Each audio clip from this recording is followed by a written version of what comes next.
Good morning, students. Today we will discuss Punnett square. In Punnett square, we will represent the gametes into a tabular form in which parents produce gametes and these gametes are filled in a tabular form. As you can see that we have taken two parents, one is homozygous dominant and one is homozygous recessive, and we form the gametes. As we know that if the parents are homozygous, the gametes are similar in nature. Now we will fill the table. In one side we will put the female gamete and one side male gamete,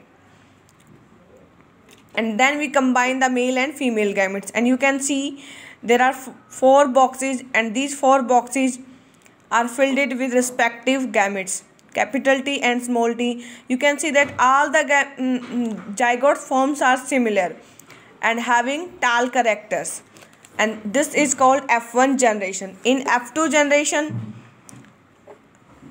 we make a self cross between heterozygous parents.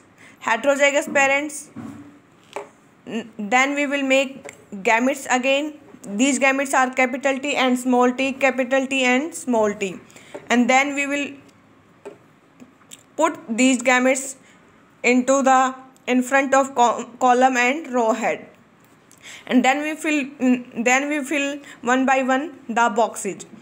In the first box you can see that the male gamete and female gamete, and both gametes are dominant in nature, capital T and capital T. And in the second box you can see that the one male gamete is dominant and female gamete is recessive. In the third box female gamete is dominant and male gamete is recessive. In the fourth box male and female both the gametes are recessive. And then now we can see the one gamete is pure dominant, and that is called homozygous. Two progeny is heterozygous having dissimilar gametes, and fourth one is the dwarf one. Ratio 1:2:1, that is called genotypic ratio. Genotypic ratio is the ratio of progeny in which they are found. Either they are homozygous, heterozygous or homozygous recessive.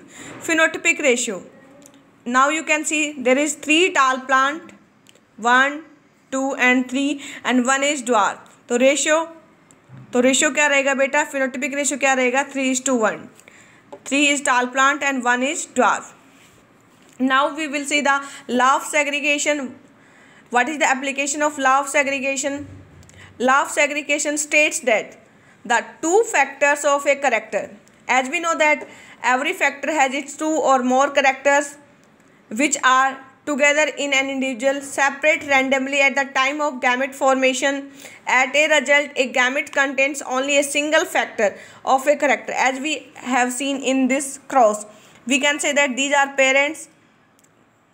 In the gamete formation, gametes, in each gamete there is only a single gene or factor or allele come, and another copy comes to the next gamete, and this is called law of a segregation. That's why it is called law of segregation is called purity of genes also. Now we will study the test cross. Test cross में होता क्या है? Test cross में basically क्या होता है? As we can see that in dominant parent, dominant character is shown only by a single gene or by the both gene. If we want to know the genotype of a dominant parent, then we have to be cross the dominant parent with the recessive parent instead of self pollination. Then that cross is called test cross, in which we will take a dominant phenotype parent and then we will cross that parent with the recessive parent. If the ratio, there are two interference.